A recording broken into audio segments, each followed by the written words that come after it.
Bem, boa tarde a todos. Por causa da transmissão, o que é que dá mais jeito?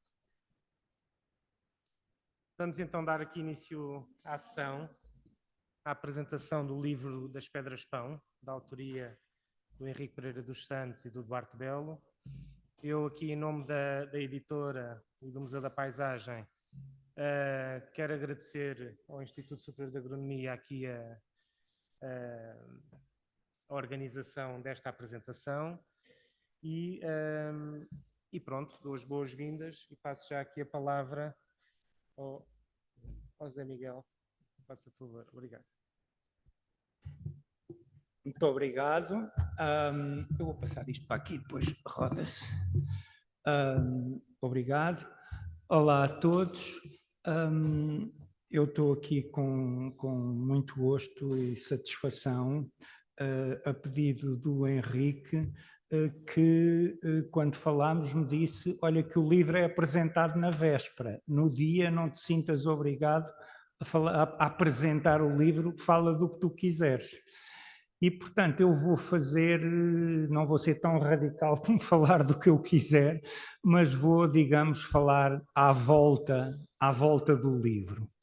E eu, quando li o livro e quando vi o livro, que o livro também tem muito e bom de ver,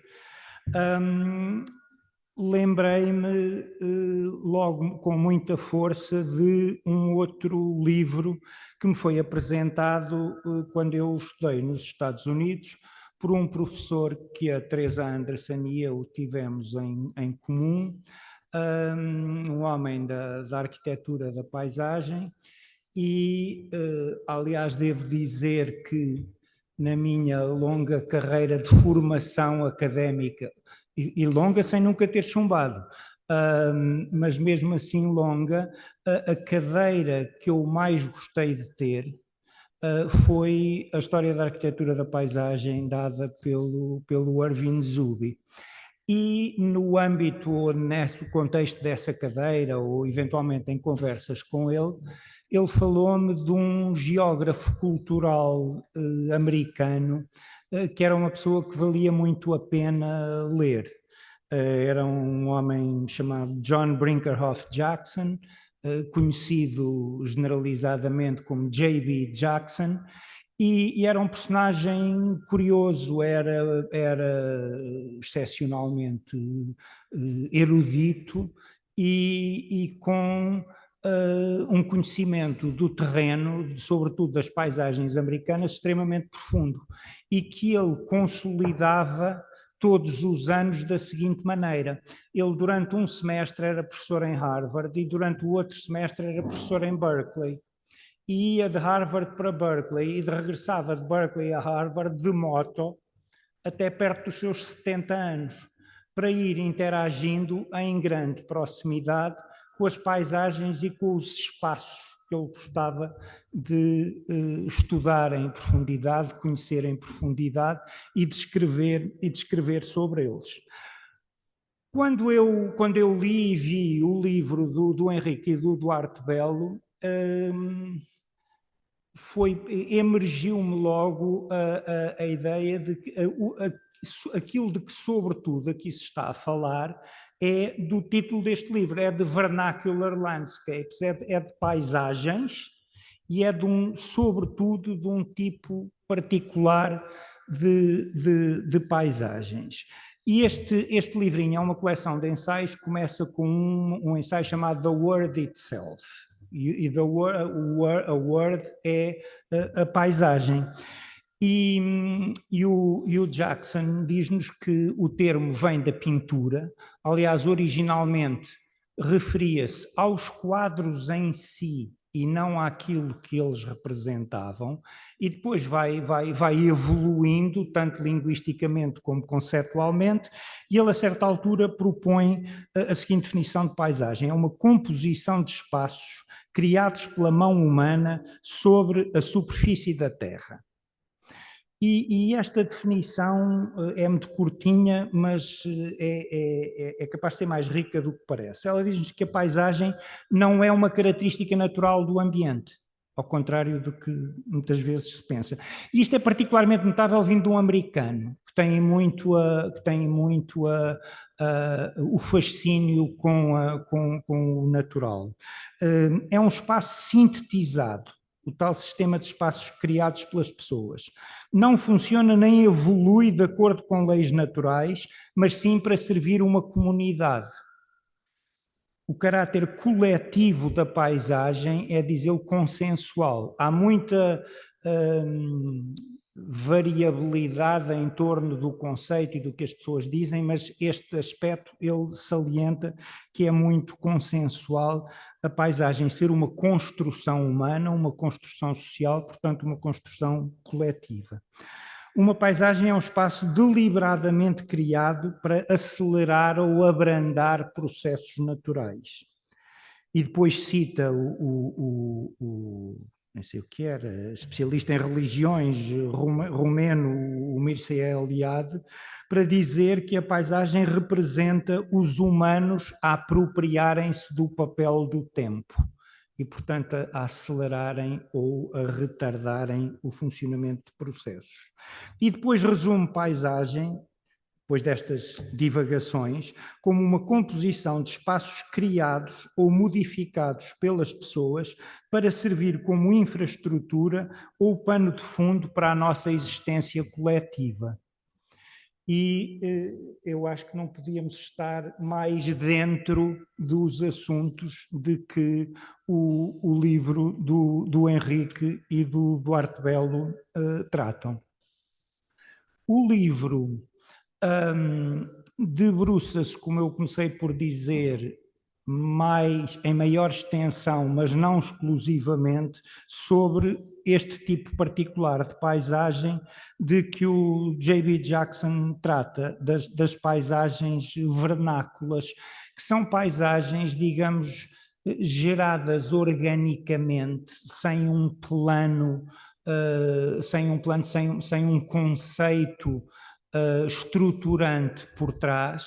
Elas emergem e vão-se construindo de forma espontânea, a sua lógica é de escala muito local, e isso diferencia-as, isso situa-as no tempo, são ou vêm de tempos pré-industriais, elas são paisagens não só pré-modernas, mas mesmo pré-iluministas, vêm e se calhar até pré-renascentistas, vêm mais da Idade Média. E isto é um conceito que também foi o nosso professor, o Zubi, que me chamou a atenção. Dizia, as paisagens são como as pinturas, têm uma época, têm um período. Nós olhamos para uma paisagem e vemos que datamos-las, sabemos qual é o período. Qual era a lógica, a cultura, as relações de poder que estiveram por trás da gênese daquela paisagem. O livro do Henrique e do Duarte foca-se sobretudo nestas paisagens não planeadas, de gênese espontânea, de pequena escala, sem pretensões, se quiserem, sem peneiras de persistência a muito longo prazo. São paisagens de sobrevivência. e de grande criatividade na resolução de problemas contextuais tanto no espaço como no tempo. E isso, a falta delas terem a rigidez de um conceito por trás, dá-lhes uns graus de liberdade e uma flexibilidade que são muito vantajosos quando é preciso exercitar permanentemente a capacidade de sobrevivência no espaço geográfico. A demonstração mais clara e deliciosa de que é disto que o livro trata principalmente está na primeira abordagem que o livro faz ao leitor. E a frase é: o melhor do país cheira a estábulo. E depois diz-nos o Henrique, li esta frase numa entrevista em que Eugênio de Andrade a atribuía a Aquilino Ribeiro. Nunca confirmei a citação, mas tenho poucas dúvidas de que Aquilino Ribeiro não só a subscreveria, como, se não a tivesse escrito, teria tanta pena como eu de não o ter feito. Eu acho que o J.B. Jackson também não enjeitaria perfilhá-la.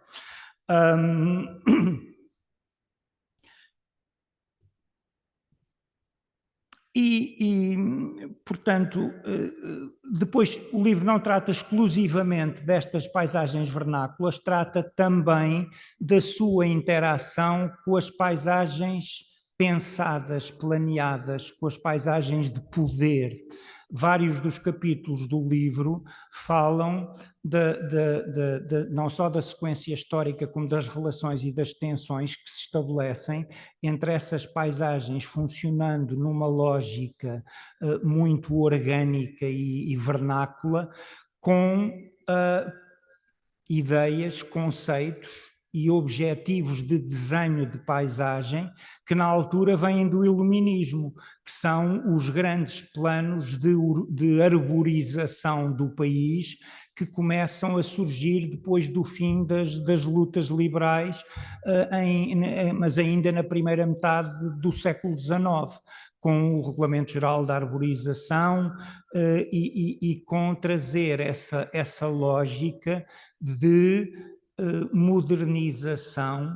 Os espaços tradicionais de pastorícia eram vistos, não foi só o Estado Novo que os viu como um arcaísmo a ultrapassar, já bastante antes, em meados do século XIX, aquilo eram considerados como espaços subaproveitados e que o melhor que lhes podia acontecer era alguém lhes pegar numa lógica contemporânea e a arborização era um exercício de modernização.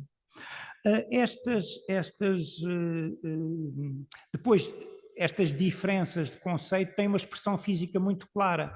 Estas paisagens vernáculas, são coisas de muito pequena escala, de contornos irregulares, dinâmicas, por oposição à escala de intervenção e à geometria e à uniformidade que depois vêm com os grandes planos de arborização e conceitos desse tipo.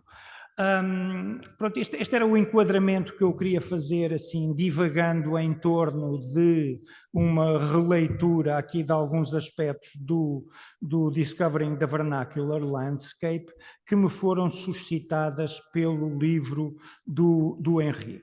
E agora vou olhar para o livro capítulo a capítulo e fazer algumas observações, porque em quase todos os capítulos eu encontrei, ou em todos os capítulos eu encontrei coisas que eu já estudei, ou sobre as quais fiz investigação, ou sobre as quais ensino, e praticamente todas sobre as quais já conversei com o Henrique, umas vezes concordando, outras vezes discordando.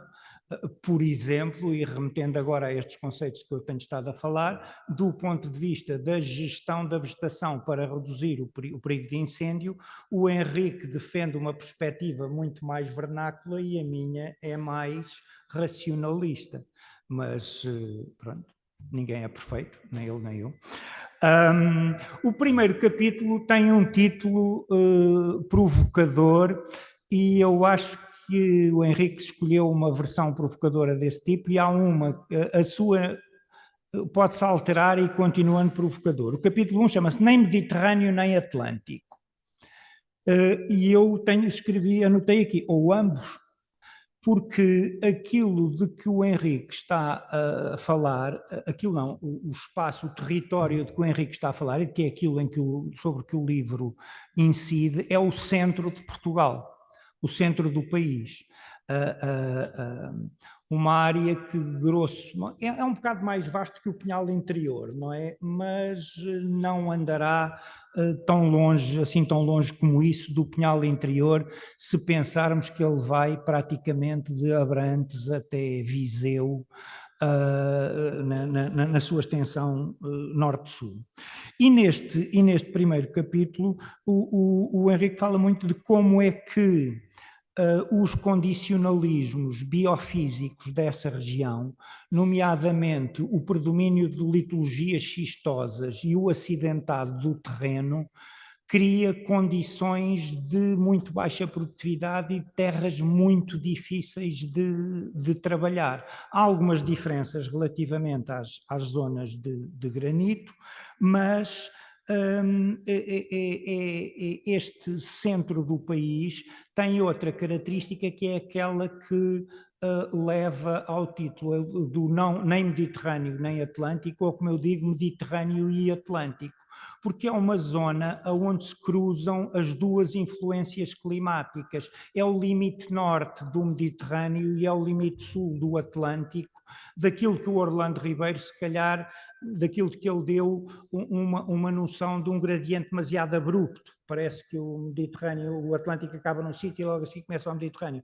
Não, há ali uma zona substancial de sobreposição que tem umas características climáticas específicas, que tem verões quentes e secos à moda do Mediterrâneo, mas tem chuva suficiente ao longo do ano todo para ter características bastante atlânticas. E esta interseção de climas, eu não vos vou entrar, não vou fazer aqui um spoiler, não vos vou dizer o que é que o livro diz, mas vou-vos dizer de que é que o livro fala. O livro explica como é que isto leva ao facto de nós sermos grandes produtores de eucaliptos, grandes produtores de incêndios e grandes consumidores de arroz. E são coisas que decorrem desta interseção, desta sobreposição de climas, e determina também os tipos de culturas predominantes que são produzidos e consociações de culturas bastante originais e específicas, permitidas, proporcionadas por estas circunstâncias. É aqui muito dominante a questão da sazonalidade da precipitação, que é uma coisa que nós pensamos que é um atributo muito mediterrâneo, mas a influência atlântica o que é que lhe traz? Traz-lhe umas precipitações de inverno mais altas do que das regiões puramente mediterrânicas. Portanto, tem uma sazonalidade que é bastante marcada no tempo, mas quando chove, chove bastante. Chove mais do que choveria na maior parte dos mediterrâneos. E isso dá-lhe uma sazonalidade de precipitação que, do ponto de vista do fogo, que é aquele que eu conheço melhor, é quase ao ponto daquilo que se observa nas savanas tropicais, que são os sítios que mais ardem no mundo inteiro, e isso em muito se deve à clareza, à duração e à magnitude dessa sazonalidade da precipitação. O capítulo 2 chama-se O Pão e as Pedras. E de que é que fala? Fala de porque é que é tão pobre o centro do país, e a tal questão da litologia e do relevo. É uma região onde abundam as terras marginais, as terras de produtividade baixa, a que se refere muito extensamente o tal Relatório Geral de Arborização dos meados do século XIX, e que é preciso ter noção que na altura, o primeiro levantamento mais sólido da cobertura florestal do país data por volta de 1875, e muita gente não tem a noção, a área arborizada no país por essa altura era inferior a 10%. Dava ali pelos 8%, coisa no género, é o que se estima, mas portanto é razoavelmente consensual que era inferior a 10%. Um século depois, chegamos a perto de 40%. Portanto, há aqui uma grande alteração, mas na origem, quando se começou a pensar nisto, havia oposição das populações, porque as populações percebiam, tinham a perfeita noção de que se as suas terras fossem arborizadas em grande escala, o seu modo de vida iria desaparecer, as suas condições de subsistência iriam desaparecer, porque elas estavam muito dependentes dos espaços de mato e da pastorícia associada a esses espaços de mato, que é um tema muito transversal aos vários capítulos do livro. Também penso que por vezes não é suficientemente generalizada a noção, portanto, que esta desarborização que estava nestes níveis no último quartel do século XIX vem muito de trás e já lhe estava, ou melhor, pois mais ou menos por esses tempos, ainda se verifica uma ocupação do espaço muito mais alta do que a dos dias de hoje, e isso gera tensões no modo de utilização do território que também não iam facilitar nem fazer com que as populações vissem com bons olhos estes esforços centralistas agora de arborizar aquilo a eito. Eu, por causa dos fogos, pouco depois dos incêndios de 2017, comecei a fazer trabalho em Alvares, que é a freguesia mais ao sul do concelho de Góis. Estudei um bocadinho a coisa e apercebi-me, olhando para os dados, para a série de dados demográficos, para os censos do país, o concelho de Góis atingiu o pico da população no censo de 1911. Portanto, são áreas que estão a perder população, mesmo assim, há 100 anos.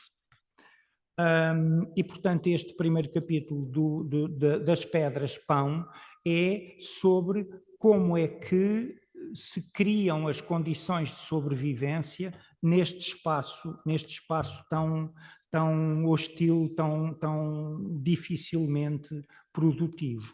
Isso é depois desenvolvido em capítulos seguintes, e logo a seguir o capítulo 3 chama-se Fertilidade. E logo na primeira frase,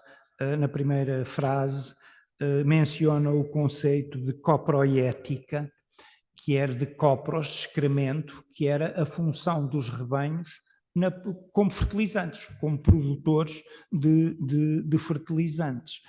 Porque a lógica, aquilo que o capítulo trata, é como a pastorícia, apoiada pelo fogo, servia para capturar nutrientes em áreas muito extensas, mas de baixa produtividade, e depois, quando os rebanhos vinham para os currais, nas aldeias, nas povoações, as ruas das aldeias e os currais estavam atapeados, cobertos de mato, e a coproética funcionava aí e gerava-se os fertilizantes dos tempos.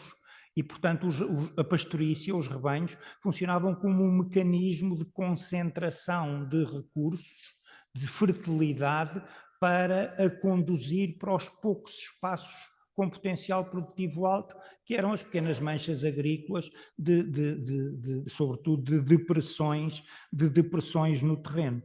E eu lembro-me, a minha família paterna é original de uma povoação que tem o meu apelido, da Pereira, que é uma povoação da freguesia de Mouronho, no concelho de Tábua, e eu lembro-me de ser miúdo e ir lá, sei lá, 6 anos ou coisa no género, e de percorrer as ruas da aldeia.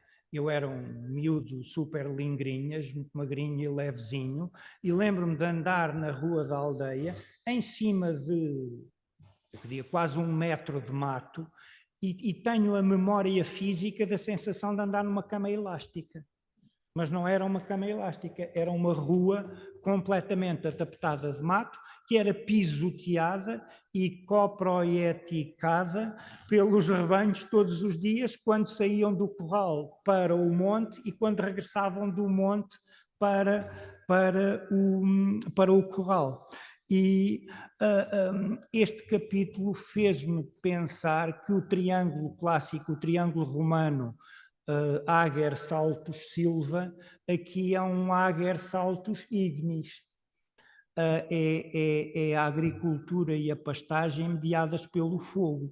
E o fogo faz essencialmente dois papéis: consumir a vegetação linhosa que não é palatável para o gado e estimular a rebentação da vegetação fresca, palatável e apetecível para o gado. E, portanto, há esta integração num triângulo, ou então, se calhar, é pensar num quadrado, com Ager, Saltus, Silva e Ignis. Mas a Silva e o Ignis não se adoram. O capítulo 4 chama-se Carvalhais e fala muito porque é que os agricultores preferiam o mato aos carvalhais. Porque a floresta tem uma proporção maior de biomassa mais lignificada e porque o coberto arbóreo ensombra o mato e reduz a sua quantidade e a sua produtividade. E, portanto, há uma lógica de desarborizar para aumentar o espaço de mato, aumentar a produtividade de áreas de mato e aumentar a tal capacidade de, através dos rebanhos, criar fertilizante para as terras agrícolas. Portanto, de novo, a pastorícia como mecanismo de concentração de nutrientes. E pode-se pensar que isto é uma coisa arcaica e residual, mas eu, por causa do fogo, tenho interesse nestas áreas. Não sei se têm a noção. Eu logo na primeira aula que dou da cadeira de Ecologia e Gestão do Fogo, explico porque é que não falo de incêndios florestais, mas falo de fogo rural. Em média, de longo prazo estou a falar de 40 anos de dados, cerca de metade da área que arde em cada ano é de mato. 1/3 é floresta e o resto são áreas agrícolas. Portanto, entre mato e áreas agrícolas, temos 2/3 da área queimada, em média, anualmente, que não são floresta. E portanto, esse espaço de matagais, de áreas que são matagal à multissecular e que não foram, portanto, arborizadas nos últimos séculos e que têm sido espaços de pastorícia tradicional, com o uso do fogo, muito apoiada pelo fogo, representam mais de 1 milhão de hectares. Hoje em dia, são 12% da área do país. E nesses 12% da área do país, ocorrem 38% da área queimada. Portanto, são sítios ainda de muito fogo. Qual é o problema? E isto é pegado num outro capítulo lá à frente. Muito deste fogo já não é fogo bom, não é fogo de pastor, feito no inverno ou no começo da primavera, num dia seco, mas úmido e com pouco vento, em queimadas pequeninas e de baixa intensidade. Isto tem vindo gradualmente a transitar deste regime de fogo, predominantemente fora do verão, muitas pequenas queimadas de baixa intensidade. Gradualmente, à medida que a pastorícia declina, estamos a transitar para um regime de fogo com mais área queimada no verão, menos incêndios, mas maiores e de mais intensidade. E, portanto, isto é um problema que está a borbulhar e que mais ano menos ano, mais década menos década, se não se fizer alguma coisa, vai acrescentar 1 milhão de hectares à área do país que sofre incêndios esporádicos, mas catastróficos. E este capítulo dos carvalhais trata destes assuntos e faz algumas observações em cujo detalhe eu não vou entrar sobre eles. O capítulo 5, plantar árvores. E aqui, embora se pudesse pensar que eu nem sou engenheiro silvicultor, eu não sou engenheiro florestal, eu ainda sou silvicultor, e poderia pensar-se que aquilo que o Henrique aqui diz sobre plantar árvores me poderia fazer algumas comichões, mas não é de todo o caso. O título do capítulo é Plantar Árvores e a nota que eu tenho por baixo é o preconceito da superioridade moral da floresta. Porque é bastante disso que o livro trata, que o capítulo trata. O capítulo diz porque é que é questionável a necessidade de arborização e, sobretudo, nos moldes em que ela é praticada. Quais são os custos de oportunidade destes grandes planos de arborização e qual é a sustentabilidade dos resultados destes grandes planos de arborização. O Tiago Oliveira, que é o atual presidente da Agência para a Gestão Integrada do Fogo Rural, conheço há muitos anos e somos amigos e temos colaborado em muitas circunstâncias, e um dos artigos da tese de doutoramento dele, que ele fez bastante tardiamente, mas com resultados extremamente interessantes, tem um dos capítulos da tese, chama-se qualquer coisa como Is Portugal's Forest Transition Going Up in Smoke? Este conceito de Forest Transition, transição florestal, refere-se ao facto de que durante séculos o país e os países, nomeadamente na Europa, estiveram a perder a área florestal. À medida que as populações iam crescendo, que a madeira era precisa para isto, para aquilo e para aquilo outro, foi um processo multissecular de perda da área florestal, que atinge o mínimo, lá está, como eu vos dizia, ali por volta de 1875. E nessa altura inverte-se o processo, e é isso que chama transição florestal. Daí para a frente, a área de floresta começou a crescer, à custa de várias motivações, quer por iniciativa pública, quer por iniciativa privada, em diferentes regiões do país, inicialmente muito assente no Pinheiro Bravo, mas começa a haver uma expansão da área florestal. E essa transição florestal foi particularmente profunda e rápida em Portugal. Não há nenhum outro país europeu que no espaço de um século tenha passado de 10% da área florestal para quase 40% da área florestal.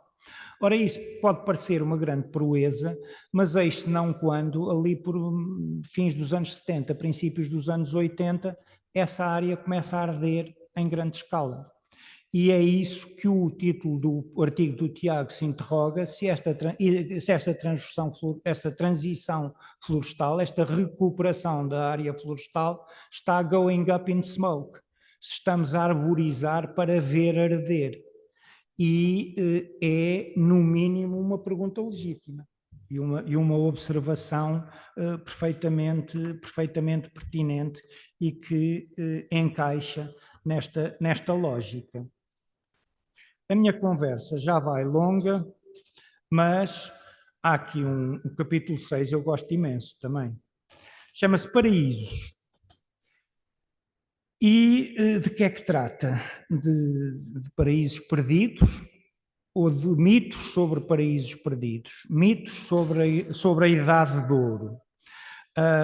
Sobre a noção de que houve um passado ideal em que o país estava completamente recoberto de carvalhais e de espécies nativas e era uma floresta ininterrupta daquele tipo de que alguém dizia a certa altura que um macaco podia ir da Península Ibérica a Roma saltando de galho em galho.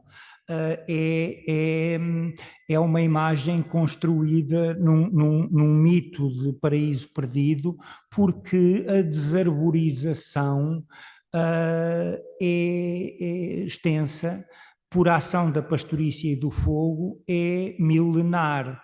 Na Serra da Estrela, por exemplo, e o problema é que este mito tem, e isto agora já não é do capítulo, é comentário meu, tem implicações e expressões, nomeadamente em instrumentos de planeamento em vigor e em exercícios de planeamento em curso. Há alguns PRGPs, Planos de Recuperação e Gestão da Paisagem, que conceptualmente, ideologicamente, assentam nesta mitologia de um país de carvalhais ininterruptos e numa outra que lhe está associada, que é as espécies nativas não ardem. E, portanto, a solução é cobrir isto de carvalhais, fica muito bonito e resolve-se o problema do fogo.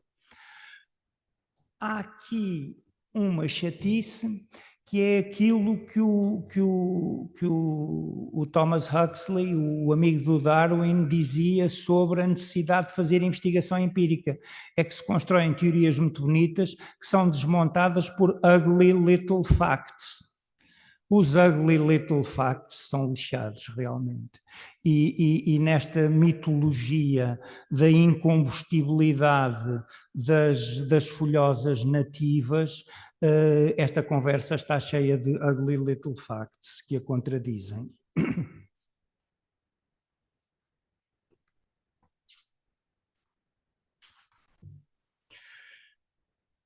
E não sei se é o último, acho que sim, um sermão aos peixes. É outra coisa onde eu partilho o gosto do Henrique, o padre António Vieira, mas eu atualizei um bocadinho o sermão aos peixes com uma frase que já tenho usado em algumas apresentações e que é do André Gide. Tout a déjà été dit, mais comme personne n'écoute, il faut sans cesse recommencer. E é disto que estamos a falar, não é? Quando deixamos de... Depois o que é que o capítulo aborda? Quando deixamos de precisar dos rebanhos para fertilizar as terras agrícolas, diz, ok, está bem, pronto, isto já não é preciso. O único aproveitamento decente que se pode fazer deste espaço é arborizar. Mais recentemente, atualizou-se com o evoluir das novas sensibilidades, nomeadamente ambientalistas. Há uma alternativa, aparece uma alternativa, que é devolver à natureza, que é a renaturalização, que é a tal reconstrução de um ideal que não tem necessariamente de ser mítico e irrealizável, mas que pode ser, digamos, menos produtivista, mais pós-produtivista. Mas aí continua também a haver um equívoco, dá a ideia que se pensa que basta abandonar e que isso vai acontecer naturalmente e espontaneamente e que vai tudo evoluir para aquilo que nós temos como ideal na nossa cabeça. A sucessão ecológica não funciona bem assim. Não é uma coisa linear nem determinista, é muito contingente, é muito perturbada e perturbável e, portanto, é muito lenta. Eu não sei se as pessoas têm noção, mas quem estuda a biogeografia da vegetação florestal na Europa, e sobretudo faz ao longo do tempo, e analisa as distribuições observadas e as distribuições potenciais, sabe que a distribuição das principais espécies arbóreas da Europa ainda não está em equilíbrio desde o fim da última glaciação. Portanto, nos últimos 12.000 anos não foram tempo suficiente para as espécies arbóreas nativas regressarem à sua distribuição pré-glaciar, ou para elas ocuparem todos os espaços que têm potencial natural para as acolher. Os mecanismos de dispersão natural dessas espécies são tão lentos que, ao fim de 12.000 anos, ainda não se está em equilíbrio. 12.000 anos excede um bocadinho os ciclos políticos e de decisão e de planeamento, portanto, se calhar é melhor pensarmos que é preciso algum grau de intervenção, dar uma ajudinha, mesmo que seja assim aquilo que os americanos hoje em dia gostam de chamar nudge, assim uns empurrõezinhos, para ver se a coisa lá vai um bocadinho mais dirigida, e também se nos libertamos do preconceito de que a intervenção humana é necessariamente má. Que é outra coisa mítica. Isto é se calhar é essencialmente católico, é a culpa de existir e de mexer e de fazer e de estragar a intervenção humana. O humano não é intrinsecamente malévolo, necessariamente malévolo.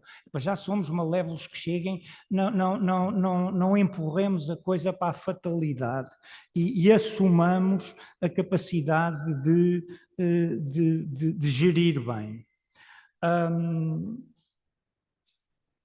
De gerir bem em face a sistemas de valor e a objetivos finais potencialmente muito diferentes.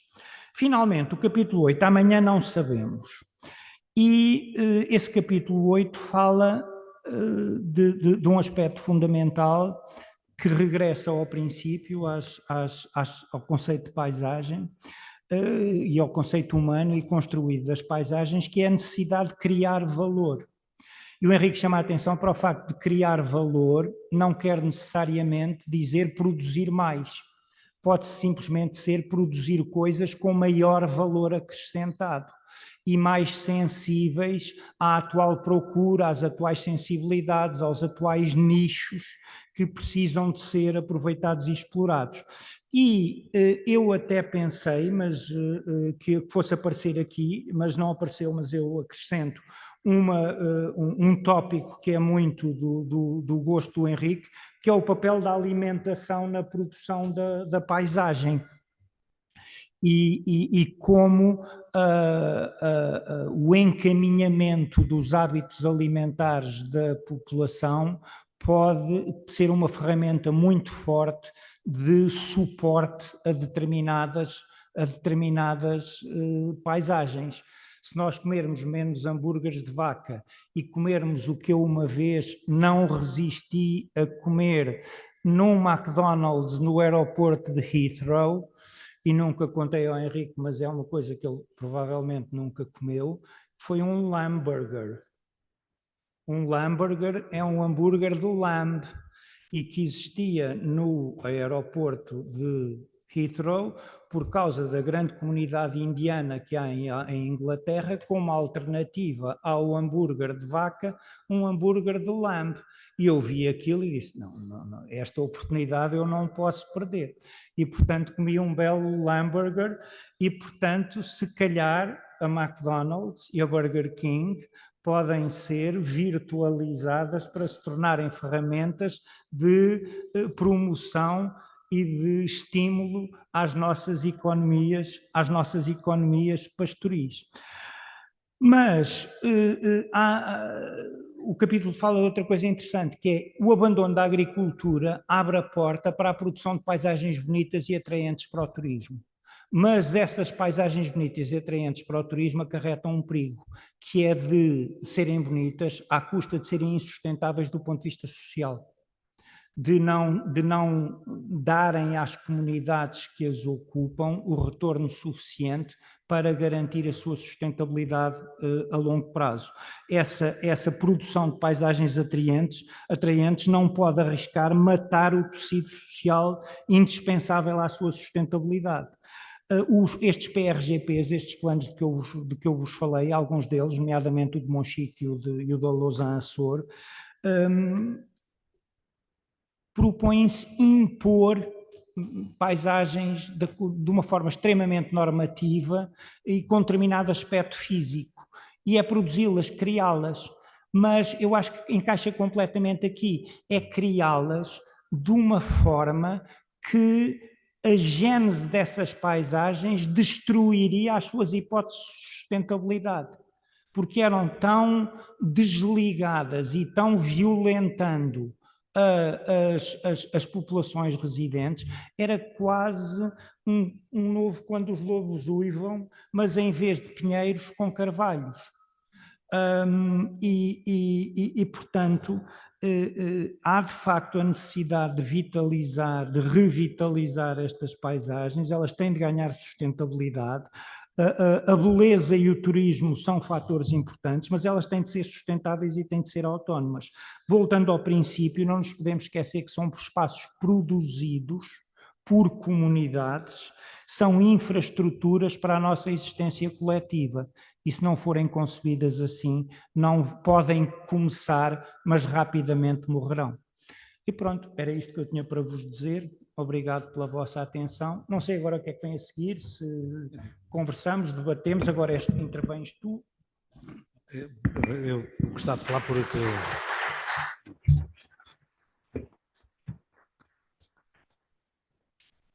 Bem, para quem ficou com a sensação de que escusa de ler o livro, porque o Zé Miguel já explicou bem, há um aspecto que o Zé Miguel não falou, agora falo eu do livro, o Zé Miguel falou das paisagens. Eu acho este livro muito bonito. Estou à vontade para dizer isso, porque as fotografias não são minhas e o trabalho gráfico também não é meu, é do Museu da Paisagem, da Mariana Val, e eu acho que ficou francamente bonito. Portanto, há uma parte visual, física do livro que, mesmo que tenham ficado perfeitamente esclarecidos em relação ao texto, vale a pena. E, portanto, eu acho que ele vale os 19,50 €, não é, Susana?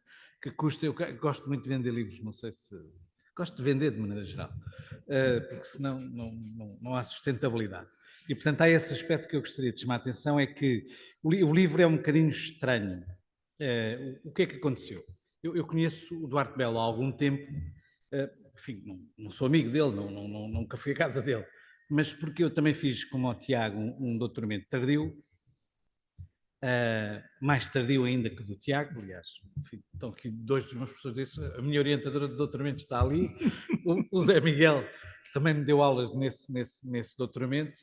Eu até estranharia se ele fizesse algum comentário a dizer que se tinha ofendido com a história de plantar árvores, porque eu acho que foi a primeira pessoa que eu ouvi dizer: temos árvores a mais, temos área florestal a mais. Acho que foi o Zé Miguel que começou a dizer isso, para aquela que conseguimos gerir.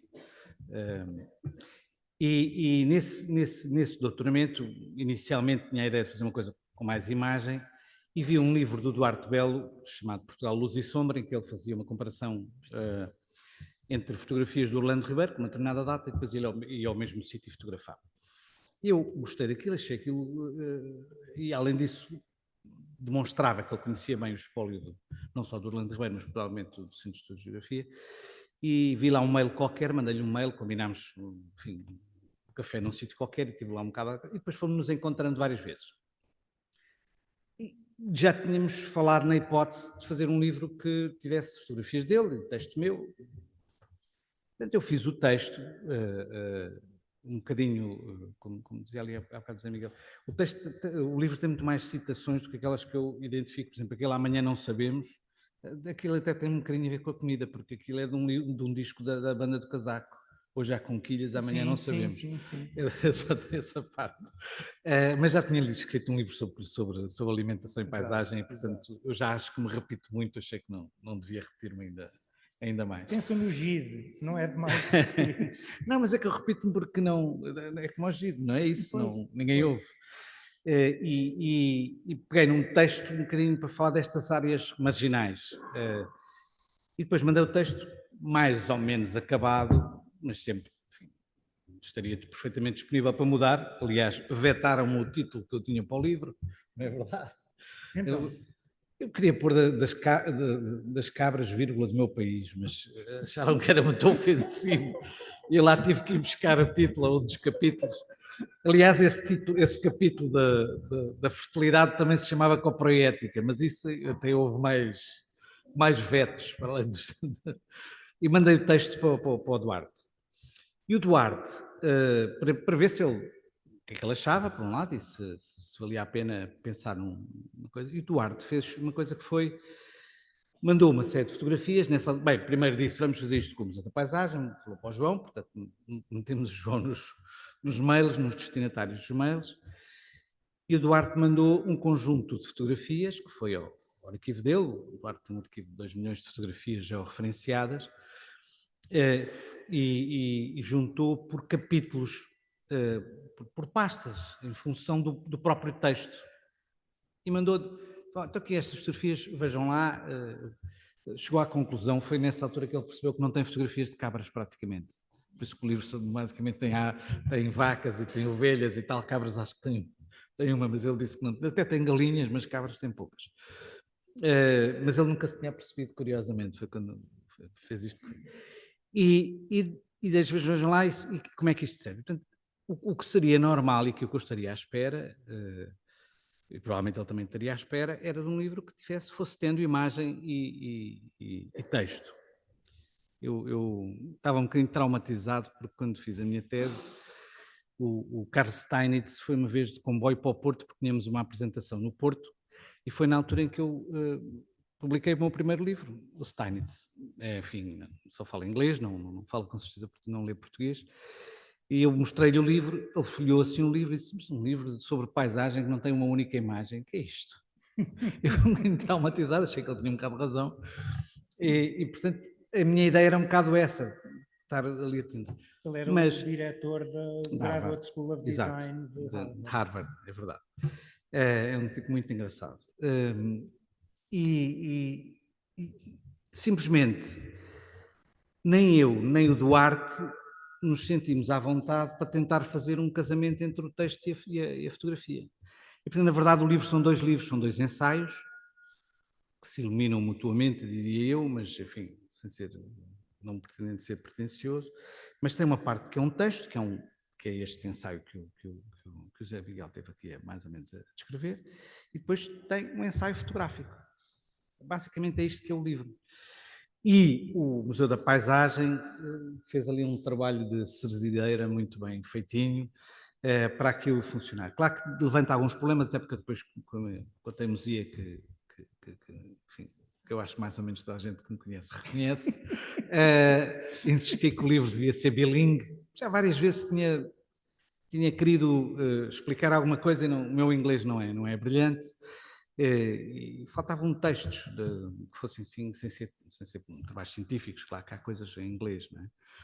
Mas não, portanto insisti que eu tinha que ser bilingue, isso levanta ali alguns problemas e para além disso, na leitura nós temos que fazer aquilo que o José Miguel ia fazendo aqui, que é ler um capítulo e depois tem que andar à procura do capítulo, às vezes quebra um bocadinho o ritmo. Mas enfim, sendo isso problemas, chamemos-lhe assim, é um problema pequeno, mas eu acho que globalmente funciona. Há pessoas que na verdade só veem as fotografias, há pessoas que se interessarão mais pelo texto e a coisa funcionou. Mas não queria deixar de dar esta nota de que há aqui um trabalho gráfico do Museu da Paisagem e da Maria Naval que eu acho que é muito bom. Quanto ao resto, enfim, acho que já não... Eu, em relação às fotografias, Henrique, deixa-me dizer uma coisa. Eu acho que eu gostei muito da relação entre as fotografias e o texto, porque as fotografias não têm a pretensão de ilustrar, mas são muito boas a criar ambiente. Pois é, por isso que eu acho que resulta. Quer dizer, não foi assim tão voluntário como isso. Foi porque nós nenhum de nós tinha capacidade para fazer coincidir o texto e a fotografia ou eu tinha que desfazer o texto todo. Não vejo necessidade. Depois chegámos a essa conclusão. São dois mídia tão diferentes. Eu queria só... lembrei-me, entretanto, uma graça sobre coproética, que é uma história que se conta nos tempos da Grande Depressão e da recuperação da Grande Depressão nos Estados Unidos, com as começo de atividades do Soil Conservation Service. O presidente Roosevelt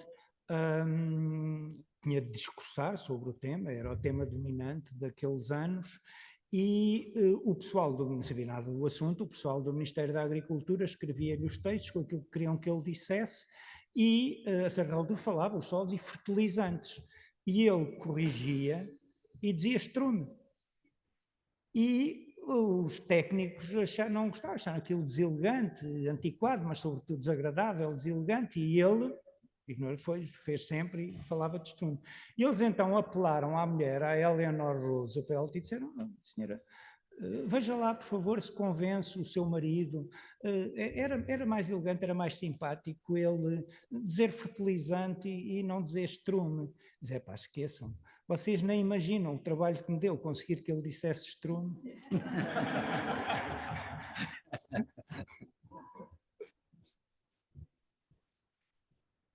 Pronto, se houver perguntas, se houver coisas... Aí ele diz se houver perguntas e aponta para mim. Exato.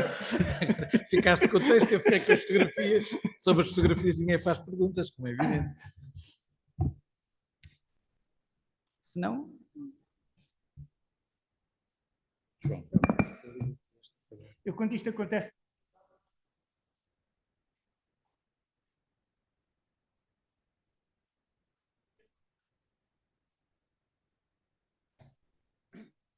Eu acho que foi de uma clareza total e quero agradecer a ambos. E antes de fazer a pergunta, o projeto Museu da Paisagem tem esta função de trazer os temas da paisagem para públicos não especializados e podê-los apresentar, porque há alguma iliteracia sobre a leitura da paisagem para um cidadão comum e depois há muito mal-entendidos e moraliza-se também muito a paisagem sobre o certo. Há muitas certezas sobre o certo e o errado, e eu acho que estas conversas e estes livros ajudam a criar menos certezas, pelo menos, ou a esclarecer algumas e a criar mais dúvidas. E os livros que nós temos feito são muito nesse sentido, portanto, livros que são com linguagem simples sobre temas que normalmente não estão nas prateleiras das livrarias e acho que tem sido temos contribuído para isso. Esta questão e esta ideia da paisagem coletiva convoca cada um sobre a ação que promove na paisagem, da sua transformação. E o projeto Museu da Paisagem tem um bocado isso, essa convocatória, nós falamos da ideia de uma cidadania paisagista, em que cada um percebe que tem um impacto na sua cota-parte nessa transformação e que coletivamente se pode construir. Aqui, para estes territórios marginais, que há aqui duas paisagens de dois tempos diferentes, uma em perda absoluta, mas com uma grande nostalgia e que agora o turismo tenta de alguma forma perpetuar, e outra que é uma paisagem nova que ocupou esse lugar e há ali algum conflito na gestão do território. Aquilo que eu me vou apercebendo é que para haver uma paisagem saudável, e falavas da questão da sociedade, da economia, da biodiversidade, para haver saúde, a questão do valor económico, do valor tem que estar presente, não é? E estes territórios marginais, para mim o problema tem a ver com esta produção florestal que não tem uma relação muito grande com as comunidades locais, pelo aquilo que eu percebo, posso estar enganado, ou seja, que é industrial, portanto é uma paisagem de subsistência que vivia das aldeias e passa a ter uma lógica de produção industrial. E como é que é, por exemplo, o Douro, apesar de tudo, tem uma economia que está mais enraizada na cultura do território, não é? Comparando economias.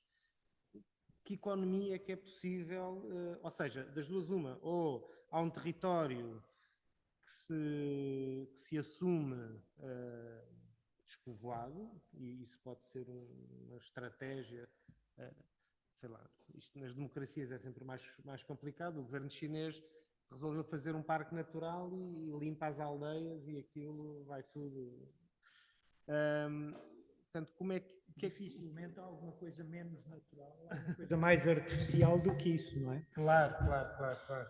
Mas que economia que é possível para haver um equilíbrio social, económico e natural numa terra tão marginal e tão difícil como esta, ou se simplesmente o que temos que fazer é deixar que o tempo faça o seu serviço e que a paisagem de alguma forma é o resultado desse processo coletivo que ninguém controla e na verdade estão a crescer estufas na costa vicentina porque os hábitos alimentares estão a mudar e como é que esta gestão é possível sem a convocação coletiva? Ou pronto, deixava assim em aberto, isto dava para uma tarde inteira, mas...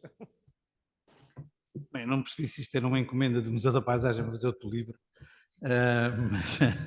mas dava para isso, eu é que não sei o suficiente para isso, mas Aquilo que eu escrevi ali no livro, essencialmente, foi que não tenho a menor ideia de como é que isso se faz. Aliás, se eu soubesse, eu não escrevia livros e ia fazer esse tal negócio, não é? Mas, para mim, o que é um ponto assente é que se a sociedade quer outra paisagem e se a economia por si não a gera, então a sociedade vai ter que a pagar. Vai ter que pagar a sua gestão. Isto para mim é claro. Depois podemos discutir como é que paga. Se fazemos plano de gestão da paisagem, eu acho que não, ou se simplesmente percebemos que há uma gestão que é deficitária, mas que tem benefícios difusos e materiais e pagamos essa gestão diretamente. Depois, o que é que cada um faz com os recursos que lhe são entregues para fazer gestão, para mim é razoavelmente, quer dizer, não direi que é indiferente, porque, quer dizer, o eucalipto é uma coisa feia, é chata de lá andar, é inóspita, não tenho lá gosto nenhum em lá andar.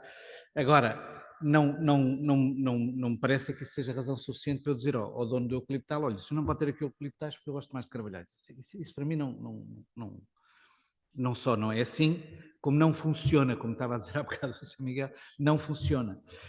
Portanto, o que eu diria... E introduziria uma diferença de tratamento, parece-me que indefensável, relativamente à agricultura. Ninguém vai dizer ao agricultor, olha, você tem um milharal, mas roseiras ficava muito mais bonito. Exato. E boa parte dos argumentos que são usados são argumentos pouco sensatos para mim. Por exemplo, quando se diz, mas os eucaliptais têm pouca biodiversidade. Sim, a Avenida dos Aliados também tem pouca biodiversidade, e daí? Uhum. Quer dizer, não é a sua função ter biodiversidade. Claro. Não quer dizer que eu, na Avenida dos Aliados, não possa ter hotspots de biodiversidade se isso for compatível com o resto das funções e que não pense nisso e que não procure soluções para isso. Não, e aí precisas esse problema da biodiversidade na floresta. Eu também não tenho grandes expectativas que ele seja resolvido no interior do eucaliptal, da plantação de eucaliptos. Tem de haver espaço a outra escala, fora do eucaliptal, tem de, no território, haver espaços suficientes para garantirem essa biodiversidade. Agora, no interior de áreas de produção intensiva de curta rotação, não é uma expectativa muito razoável. O que é que isso pode querer dizer? Então, se calhar, se não temos, se esse serviço de ecossistema não vem dali, há que garantir os espaços que os forneçam. Eu, em relação aos eucaliptais, lembro sempre de uma coisa que uma vez aqui no ISA, uma palestra, já não me lembro, era lá em cima no Florestal, e o professor o Fernando Oliveira Batista estava-se a falar de eucaliptais e ele diz a certa altura, disse, mas não faz sentido falar dos eucaliptais como floresta. O eucaliptal não é uma floresta, o eucaliptal é um pomar de madeira. E depois dizia, que eu achei com muita graça, para mim uma floresta é um espaço onde eu entro e que me gera uma expectativa razoável de eu me cruzar com um elfo, com um duende. Nunca tal coisa seria suscitada por um eucaliptal, não é? E, portanto, se nós queremos alargar a nossa biodiversidade aos elfos e aos duendes, vai ter de ser assumidamente fora da floresta de produção intensiva em curta rotação, não é? E é preciso garantir que esse espaço está preservado e desempenha essas funções. Agora, esperar isso do eucaliptal, se calhar é como esperar da Avenida dos Aliados, não é? Da parte asfaltada. Quer dizer, não quer dizer que dentro do eucaliptal, como dentro da Avenida dos Aliados, não se possa ter melhores opções de gestão. Obviamente. Mas não é essa a função, não é isso que podemos esperar, é aquele velho princípio que não se pode esperar de uma pessoa mais do que aquilo que ela pode dar. E não se pode esperar de um uso do território mais do que aquilo que ele pode dar. Quer dizer, é irrealista. Portanto, eu não sei responder a isso, na verdade. O que sei é que se a sociedade quer uma paisagem diferente, vai ter que a pagar. Se a paga através de serviços prestados, se a paga através de produtos produzidos, ou se a paga diretamente porque entende que isso deve ser feito porque gera coisas que não são mercantilizáveis, encantado da vida, mas de certeza que vai ter que pagar. O que não me parece razoável é o princípio que está subjacente em grande parte da nossa política florestal e da nossa política de gestão de território, que é, eu quero isto, mas pagas tu. Isso aí é que não me parece razoável.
uma história curiosa que tem a ver com isso. Neste mundo dos livros, vou falando com muita gente e falei com um amigo que trabalha numa gráfica e que tinha ido à Suécia para ponderar comprar uma máquina de impressão tipográfica. Foi lá ver a máquina e na viagem de avião um sueco meteu conversa com ele. Então, vai para Portugal, não sei o quê, eu também vou para Portugal. Eu vou ver um terreno que eu vou comprar um terreno em Portugal. Reformei-me, vou comprar um terreno em Portugal, precisamente na Serra do Açor, numa aldeia que este meu amigo também era lá de perto e ficou assim, mas isso é muito distante. Não, eu já estive a ver, vou lá, terra em Lisboa, vou ver para comprar. E era um sueco que se tinha reformado e que ia para uma aldeia dessa. Fiz um projeto que trabalhei com o Duarte Belo, andámos a fotografar algumas aldeias de xisto, sem ser as que foram reabilitadas, e é impressionante porque são imensas, portanto aquilo é uma malha de aldeias muito pequenas nestas zonas todas, e estão todas muito abandonadas, mas praticamente em todas há casas recuperadas e muitas delas por estrangeiros. Portanto há aqui uma novidade que eu não sei exato. Eu acho que isto, do ponto de vista da gestão do território, deve ser um dilema profundo, porque aquilo é uma dispersão, é uma pessoa aqui, três acolá, portanto eu quase que saía mais barato oferecer casas todas na vila mais próxima, ali no meio, mas pronto. Não é isso que eu procuro. Pois, não é isso que eles procuram. Pois. Exato. Deixa-me só dizer qual é a principal atividade económica desse reformado sueco. A principal atividade económica dele é poupar impostos. Não é? Na verdade, ele vem com a reforma da Suécia, Portugal sol. trata muito bem os estrangeiros e, portanto, na verdade, o principal valor económico que ele traz... E é a luz do dia. Não, está bem, isso é o que ele valoriza, mas, na verdade, do ponto de vista do dinheiro, do mercado, o que ele faz é ter mais dinheiro porque poupa impostos. Ora, essa atividade tem um interesse relativamente marginal para a gestão do território. Claro que se ele for comprar meia dúzia de hortícolas e mais umas galinhas e mais não sei o quê, se calhar, e cabras, se calhar é capaz de lá pôr umas cabras porque acha graça, pode ter algum efeito, mas não são efeitos de larga escala. São efeitos muito pontuais. Podem ser muito interessantes em viabilizar coisas de nicho. Por exemplo, na pastorícia, nessa pastorícia extensiva, o número de animais e a produção é de tal maneira baixa que se calhar os 2-3% do mercado que está disposto a pagar mais por esse tipo de produtos é suficiente para os viabilizar. E aí sim pode ter algum efeito. Mas não acredito, aliás, o Tília disse que eles não se misturavam com as outras pessoas, não é? Exato, têm uma sua vida própria e uma das razões porque eles escolhem Portugal e porque escolhem a Serra do Açor é exatamente não estão para atrás outras pessoas, não é? Exato, mas não estão para atrás os outros, pronto, querem fazer como entendem e aliás fazem muitas vezes ensino a partir de casa, porque por simplesmente não lhes interessa a relação com as outras pessoas. Isso não contribui muito para a criação coletiva que é a paisagem, nesse sentido.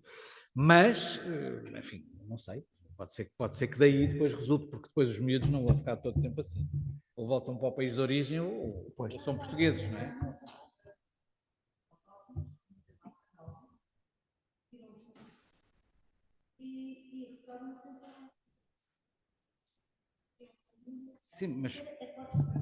Sim, mas dormem lá, eventualmente têm uma horta, não vão guardar cabras para o monte.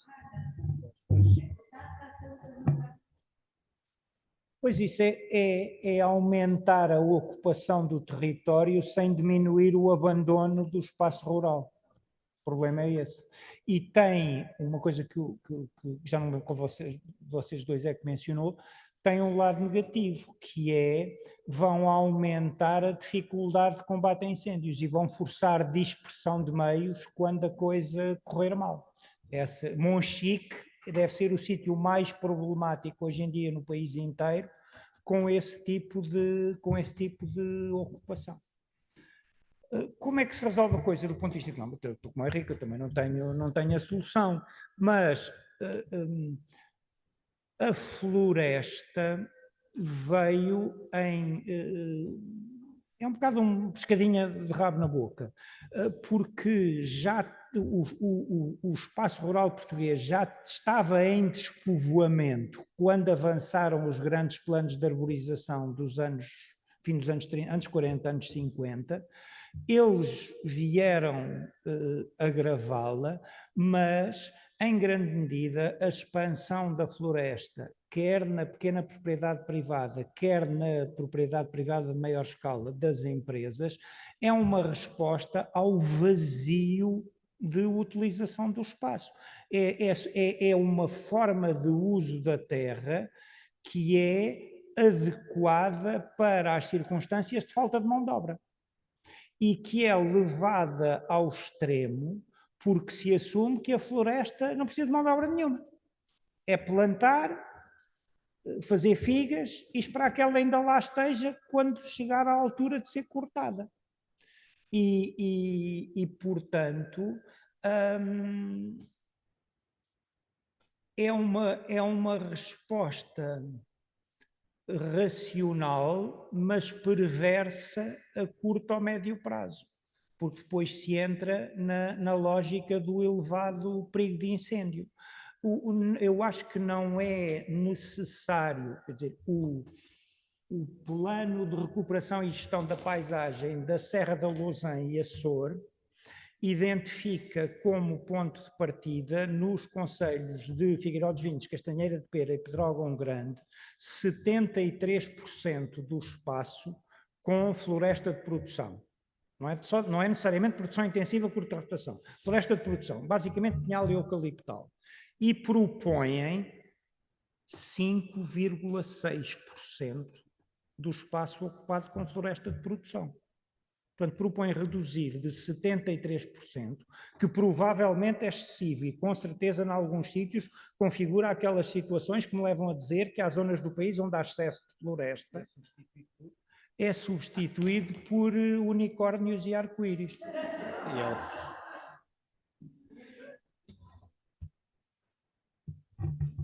O Rui Gonçalves.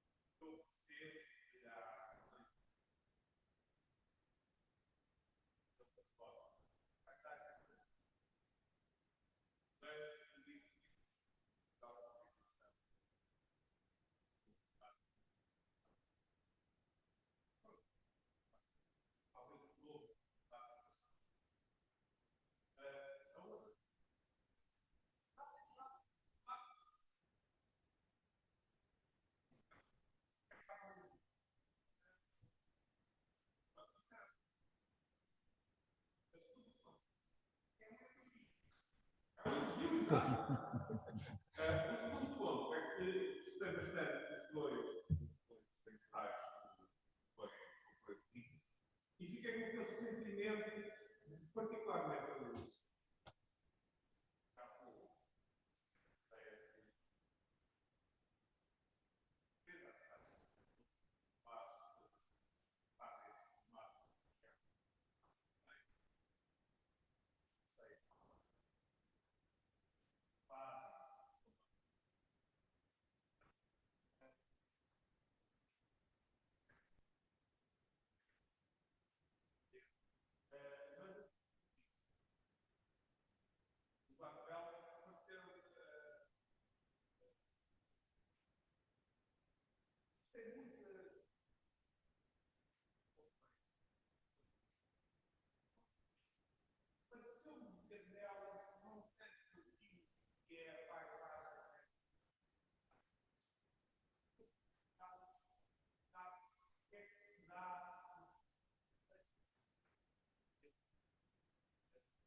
estás a ver nelas um futuro um bocadinho pós-apocalíptico?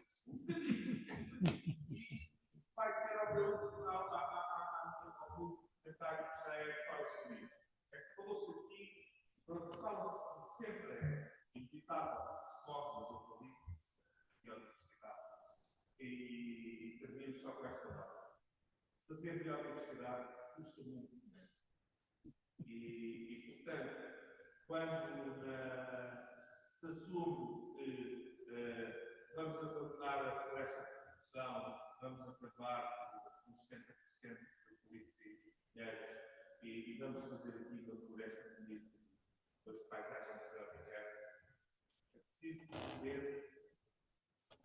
os imensos. Não vejo a sociedade portuguesa que está a afetar os para conseguir esse. Mesmo que os tivesse, não é?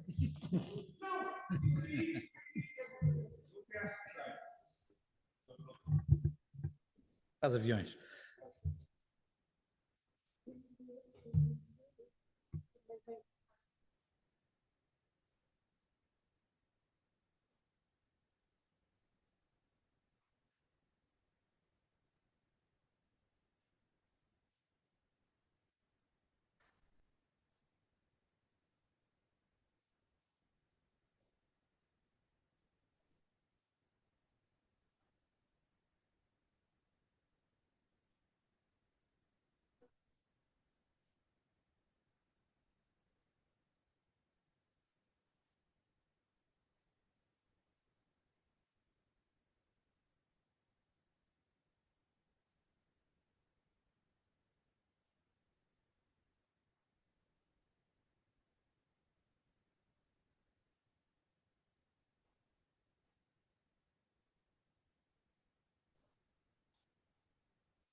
As alterações climáticas vão fazer duas coisas, vão-nos retirar margem de manobra na gama de soluções disponíveis e no tempo disponível para as pôr em prática aquelas que conseguirmos fazer, isso sem dúvida. E às vezes ouve-se pessoas a dizerem, mas isto agora é um exagero, estão a querer forçar num instante alterações tão dramáticas e tão profundas. A Conferência do Rio foi em 1992. Os países andam a dizer que assumem compromissos para isto e para aquilo há 30 anos e a fazer muito pouco, não é? A chutar muito para canto. E se estamos 30 anos a encanar a perna à rã, depois, quando a coisa aperta, obviamente que temos menos tempo. Já desperdiçamos ou subutilizamos fortemente uma boa parte da janela temporal que estava disponível, a coisa agora ou aperta ou parte. E o partir pode querer dizer termos paisagens que não serão aquelas que desejaríamos, não termos capacidade de ter as que seriam socialmente mais úteis. Eu devo dizer que discordo do Rui em relação ao tamanho do livro.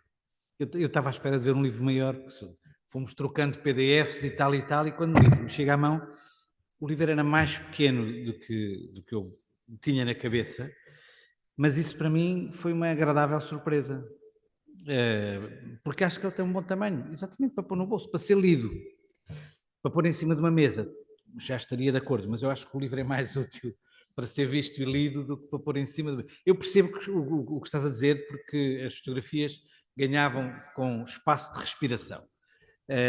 Isso pode-se fazer, é uma exposição qualquer dia, mas pronto, nessa parte eu gosto do livro deste tamanho, mas pronto, são questões de gosto. Em relação àquela questão de não temos água, só vemos olival intensivo, confesso não deixo de ver uma certa contradição nesta frase, porque para haver olival intensivo temos que ter água, não é? Portanto, há aqui, provavelmente estamos a usá-la de maneira diferente. E eu percebo o argumento dos, chamemos-lhe assim para simplificar, produtivistas, quando dizem, bem, se vêm aí alterações climáticas e se nós vamos ter menos água da chuva disponível, então temos que intensificar, temos que aumentar o regadio, isto é, utilizar melhor a água. Eu percebo este argumento. Se ele é sustentável ou não, não sei, porque eu não sei o suficiente de agricultura para isso. Admito que a agricultura de precisão e o investimento e que a própria necessidade das produções se adaptarem a esse tipo de circunstâncias levará a uma maior eficiência no uso dos recursos, como tem acontecido. Eu também não estou completamente de acordo com o Zé Miguel quando diz que não se fez nada desde o Rio. Há uma parte do mundo em que o PIB está a crescer e as emissões a diminuir, não é? Essa parte do mundo são os países capitalistas liberais, portanto, aparentemente, o liberalismo capitalista está a ter melhores resultados nessa matéria, também porque parte de uma posição mais favorável, com certeza, é aquele que tem mais margem para ganhar eficiência porque andou a desperdiçar, é verdade, mas é aí que tem havido alguma alteração. E tem havido, de facto. O exemplo da lata da Coca-Cola é um exemplo clássico, não é? O Coca-Cola nos anos 70, penso eu, usava 52 gramas, qualquer coisa desse género, de alumínio em cada lata, hoje usa 12, e os 52 lá atrás eram de alumínio, enfim, primário, e dos 12 que hoje usa, uma parte já é reciclado. Portanto, há aí uma dimensão de eficiência e de tecnologia que eu acho que nós tendemos a desvalorizar. Do ponto de vista de paisagens, que é aquilo que eu sei alguma coisa, isso significa que vamos ter que estar preparados para paisagens diferentes. Todos nós reagimos muito mal às alterações de paisagem, porque faz parte da nossa identidade. Nós sempre quer dizer, o Zé Miguel ainda agora se lembra da cama elástica, não é? Portanto, há de lá haver alguma coisa lá atrás que ele gostava de um dia destes passear por lá, em cima da cama elástica. Quando isso desaparece, nós dizemos que chatice, já não há cama elástica. Pronto, porque ele só ia lá nas férias e não tinha que andar lá o tempo todo com os pés no meio do estrume. Descalço, é verdade, descalço, sobretudo no inverno, naqueles dias de... Enfim, portanto, as transformações de paisagem são sempre traumáticas. É da nossa natureza. E se as soluções que temos, pelo menos parcialmente, serão com melhores tecnologias e com melhores processos de gestão, então nós vamos produzir paisagens diferentes. Não vão ser de certeza aquelas que nós conhecemos. Serão diferentes, melhores ou piores, depois disso. Logo veremos.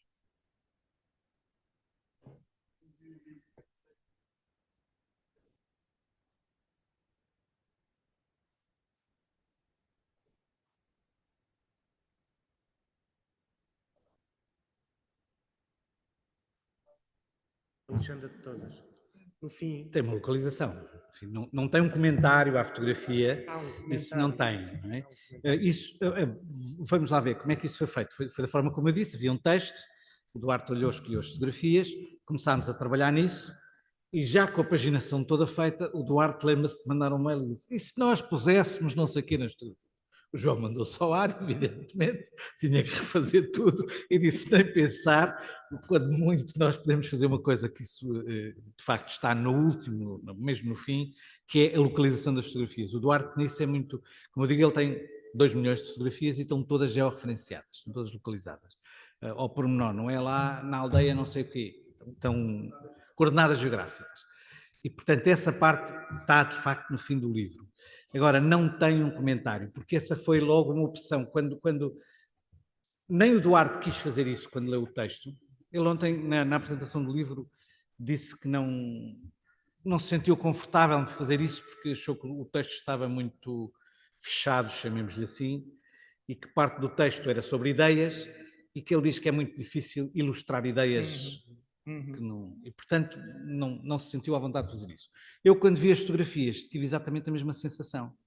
Aquilo era bastante coerente, cada grupo que ele tinha escolhido, cada conjunto, depois tirámos algumas e pusemos outras, mas cada grupo era tão coerente que também eu não me sentia à vontade para estar a comentar a fotografia. Não, está por temas. O Duarte organizou as fotografias por temas. Temas esses que lhe foram sugeridos pelo que ele leu, mas não era uma coisa direta. Ele, aliás, nem sequer foi ele que alocou cada grupo a cada capítulo. Ele mandou aquilo agrupado por temas e depois, entre nós, acabámos por dizer, então, não vamos tirar fotografias daqui para aqui por causa daquele texto, daquele parágrafo, não sei o quê. Nós achamos que para este texto que existe, vamos juntar este grupo que existe. De vez em quando há pessoas que dizem, e eu posso admitir isso perfeitamente, que há uma ou outra fotografia redundante. Já ouvi alguém dizer, não, o texto, e quando eu digo que isto é um bocadinho aldrabice, porque este texto lê-se rapidamente, o texto é curto, e ainda por cima é um bocadinho, é bilingue, e portanto às vezes as pessoas dizem-me que sabe a pouco nesse sentido, não é? Enfim, se disserem que sabe a pouco é um elogio, porque quer dizer que queriam ler mais, mas pronto, mas sem essa parte, que o texto é curto. E houve alguém que disse, não, o texto não é curto, tem talvez fotografia a mais, já ouvi esse comentário. Eu não acho, porque acho que de facto tem uma razoável autonomia as duas coisas, mas não tem legendas nesse sentido. Isso não tem.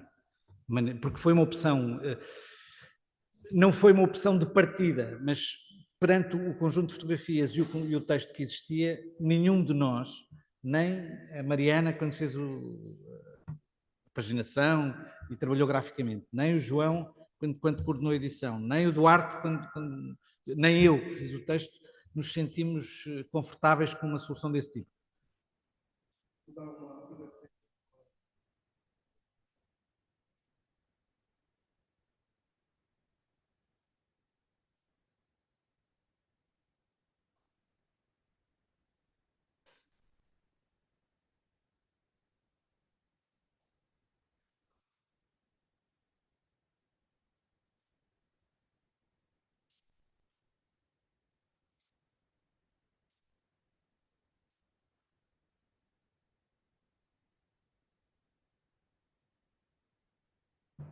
A minha é diametralmente oposta, aliás, do Rui, porque o Rui é o coordenador do grupo de trabalho sobre a propriedade, que foi feito, ou era, não sei, o Rui Gonçalves. E já tive uma discussão com ele sobre isso, porque eu não ligo nenhuma à essa questão da propriedade. E não ligo não é porque não tenha importância, é porque me parece que isso é um sintoma e nós temos que tratar da doença, e não... Com o mesmo, o Tiago Oliveira também, e penso que o José Miguel, também falam muito no direito sucessório e tal e tal. Em Lisboa e no Porto, o direito sucessório é o mesmo. E nós não encontramos terrenos que ninguém sabe de quem é, não sei, uma coisa perdida. Porquê é que não encontramos? Porque esses terrenos têm valor. E porquê é que encontramos nos outros sítios? Porque não têm valor. Independentemente daquela velha história do presidente de junta de freguesia que dizia, quando precisava de saber quem era o dono de um terreno, punha lá um letreiro a dizer vende-se e punha o telefone dele por baixo e ele diz que no prazo máximo de 2 semanas alguém estava a telefonar a perguntar porque é que ele estava a vender um terreno que não era dele. Exato. Portanto, há essa ideia de que os terrenos não têm dono, parece-me um bocadinho excessiva. Mas independentemente de ser excessivo ou não, a verdade é que não têm dono porque não têm valor. E, portanto, nós tentarmos resolver o problema a jusante, o Rui que está ali ia-se já embora e ouviu falar nisto e parou. O Rui e eu temos, de facto, aí uma posição muito, muito divergente, porque eu acho que se está a tratar de um sintoma em vez de tratar do problema. E o problema é o valor. Ou nós damos valor e os donos aparecem, ou nós podemos fazer o que quisermos, porque nem os terrenos do Estado estão geridos, muitas vezes, pela mesma razão. Pela razão de que não compensa, não dá. São terrenos que não dão palha nem dão espiga. Mas eu sei que esta posição é ultra minoritária. Eu acho que nem o Zé Miguel está de acordo com ela, nem o Rui está de acordo com ela, nem as pessoas trabalham. Eu sei que esta posição é ultra minoritária.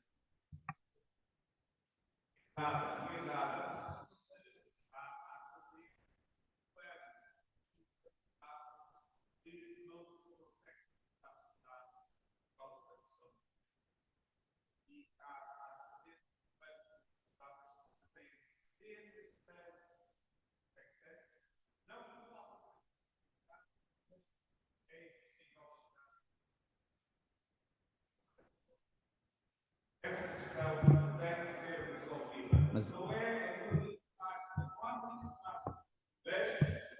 Rui, mas essa é a parte em que estamos de acordo. Essa é a parte em que estamos de acordo. Isto é, os terrenos em que se sabe perfeitamente quem são os donos e se sabe que os donos são 100 que não se entendem é uma coisa. Dizer que resolvendo o problema da propriedade resolvemos o problema da gestão é outra. Deus. Não, nem o que o Henrique disse, eu não tenho posição quanto às questões do direito sucessório. Ainda por cima eu sou filho único, não tive nenhum problema dessa natureza. Não sei suficiente do assunto para ter posição. Há algumas coisas neste domínio, claro, que me preocupam e acho que terão alguma relevância, mas não faço a menor ideia como é que se resolvem. A última que eu vi que me preocupou, ainda quero ver se tenho confirmação, não sei se também já ouviste falar disto, é que a informação do cadastro da propriedade só é acessível à autoridade tributária e às autoridades policiais. O Estatuto da Proteção de Dados não permite, e eu sei que já houve gente de AIGPs que estão a montar áreas integradas de gestão da paisagem e que pediram acesso aos dados de cadastro e que uma dirigente da administração pública lhes disse, sim senhora, com certeza, é para isso que eles servem, e a jurista dessa instituição veio a dizer, a senhora não volta a dizer isso em sítio nenhum, porque não pode partilhar esses dados com ninguém. Eles estão ao abrigo do regime de proteção de dados e, portanto, o esforço de cadastro que se anda a fazer, tal como a legislação existe atualmente e pelo que me disseram, só é acessível à autoridade tributária e à polícia. Estou a vender isto pelo para preço que mim comprei. é muito mais grave do que o problema Quer dizer, eu que tenho uma filha nos Estados Unidos, que quando quer saber o valor da casa, vai ver as coisas, porque no momento em que se vende uma casa nos Estados Unidos, o preço de venda dessa casa é público. Estamos a falar dos Estados Unidos, não é propriamente, quer dizer... não é um paraíso socialista. Exato, não é um paraíso socialista, mas no momento em que se faz a escritura da casa, o valor concreto daquela casa está disponível para qualquer um dos vizinhos e para qualquer pessoa. Isso, para mim, é um problema muito maior, não é? Mas como digo também, eu estou quase como o Zé Miguel, nós somos 10 e, portanto, o problema das heranças não se põe, não é?